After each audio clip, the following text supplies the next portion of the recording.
Story 1. Squirrel Hunting in Texas.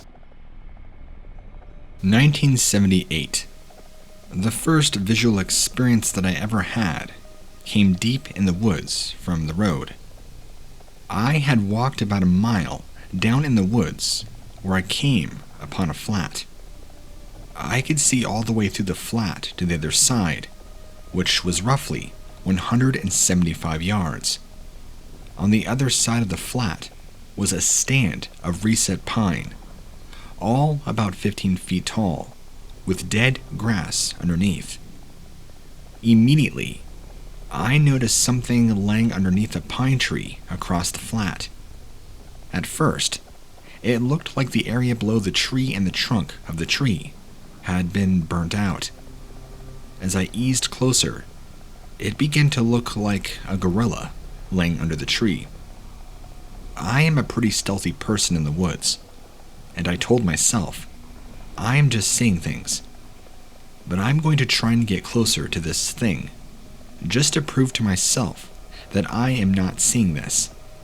As I moved within 100 yards or so, I could see that I was not crazy. Its head was moving, and at this time, I could tell its color was gray with a black gorilla face. The adrenaline kicked in.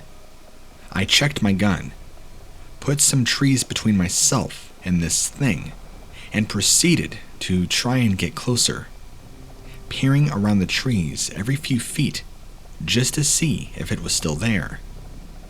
I got to within 50 to 75 yards, peering around the tree, and it was now gone. The floor of the flat was dry, with a lot of crunchy leaves and twigs. I knew I was going to scare it off before I could get as close as I liked to.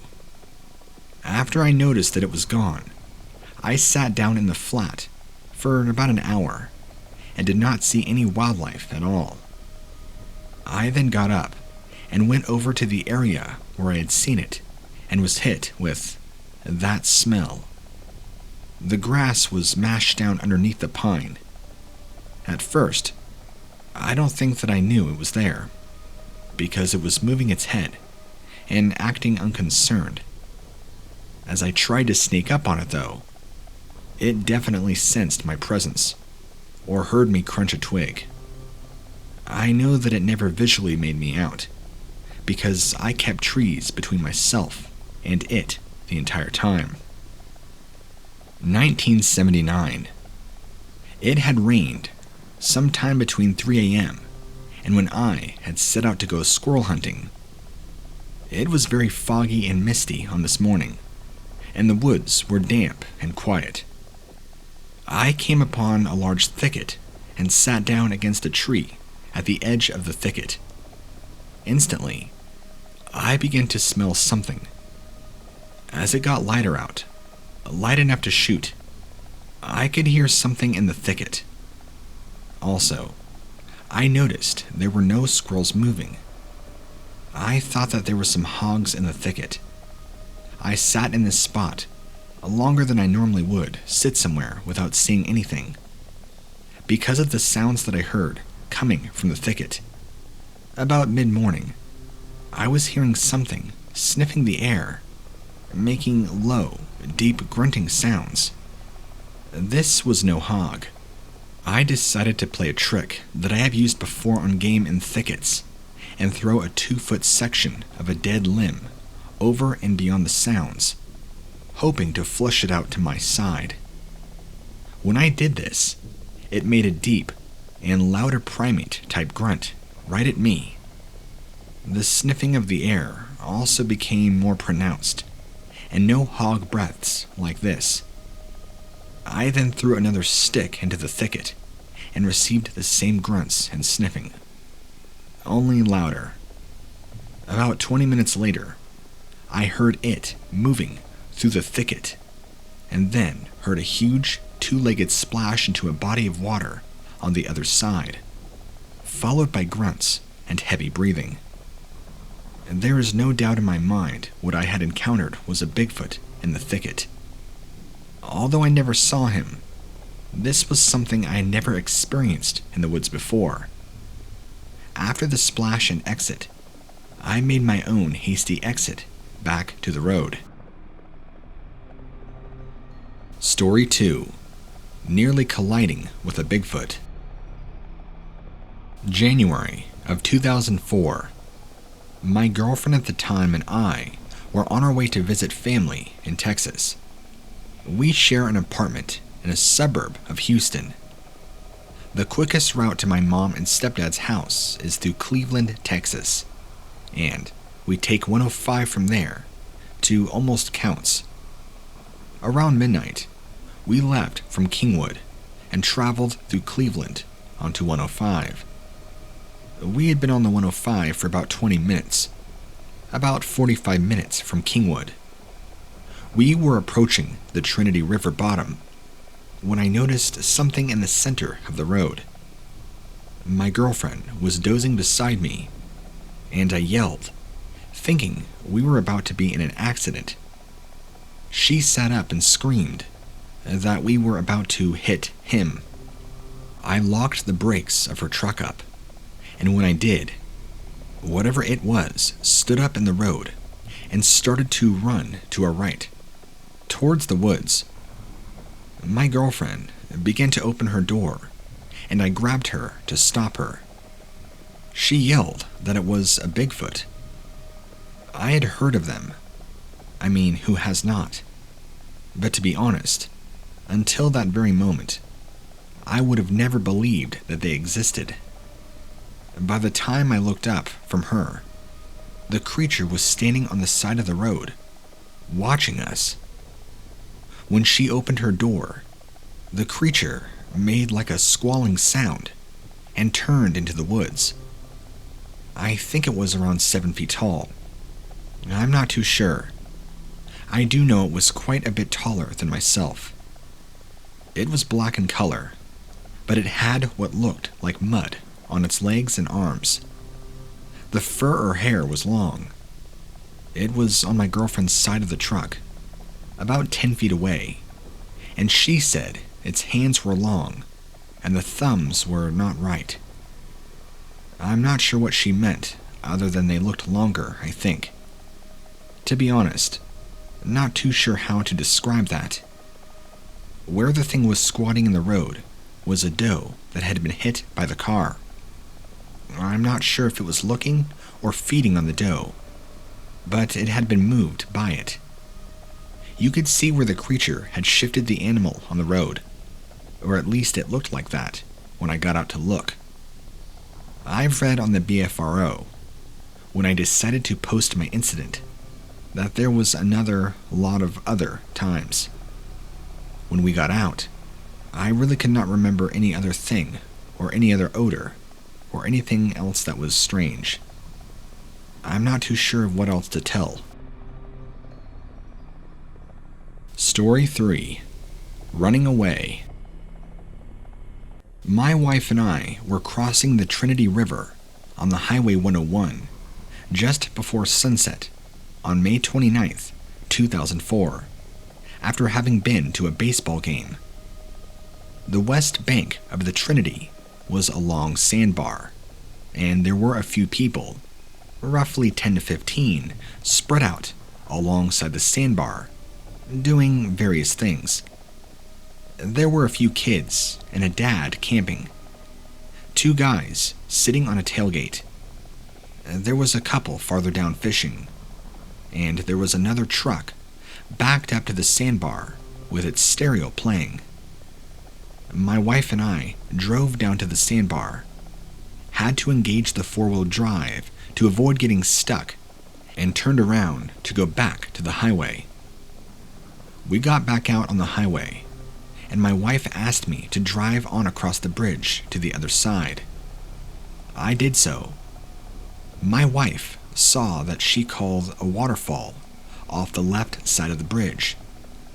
Actually, it was just water running over rocks in a small creek off the Trinity. We turned off on a dirt road just past the bridge, drove over a small wooden bridge over my wife's waterfall, and came to a gate that was locked with 2 separate padlocks. Keep in mind that this area is very heavily wooded, swampy and marshy in areas, and very highly inhospitable once you step foot into the woods.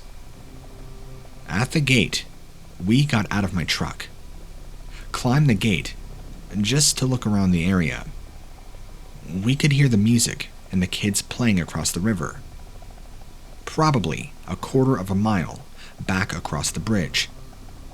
On the other side of the gate, the road turned into a 2-track trail. There had been vehicles down there, probably within the last month. We walked down the trail. The sun was setting, and it was starting to get dark. This was very impromptu, and we had not planned for this jaunt at all. My wife had heels on. I walked on ahead, probably 30 feet ahead of my wife. There was a sign that indicated that the area was a private hunting club area. We were very quiet and made very little sound.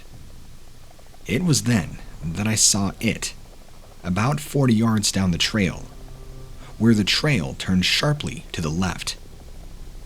It leapt across the trail, much like a long jumper, landed on the right side of the trail, and leapt again into the woods. Quickly, quietly, and in the blink of an eye. It was a rustic red color, about 6 feet tall, and extremely fast. In an instant, my mind tried to ascertain what it was that I saw. I kept telling myself, no way, no way. But my databanks could not process it or link it to any other creature that I had ever seen. I saw no face and do not remember seeing arms or feet. But I did see an upright something about 6 feet tall leap 10 feet across the trail and spring into the woods. I turned to whisper loudly to my wife, "Did you see that?" No. She was busy dealing with a slimy, slithery something that slithered across her foot. She was quite distraught, and her encounter happened at exactly the second that mine occurred. When she realized what had happened, she quickly jogged up to me, and we jogged to the spot of the crossing. When we arrived at the crossing area, we could hear the animal still running through the woods, sending birds to flight near its path. It was then that I smelt a musky smell, much like a horse, actually. We looked for tracks of any nature, but found absolutely nothing. The creature cleared the road, and the road was the only place that tracks would have been made. We turned to look to the left, and there in the woods was a clump of uprooted trees with fresh sod still on the roots, as though they had been recently been put there. I'm sorry, but I can't say with certainty that what I saw was a Bigfoot.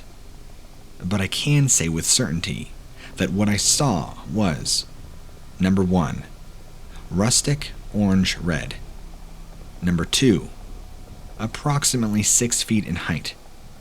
Number 3, incredibly fast. Number 4, appeared bipedal and upright.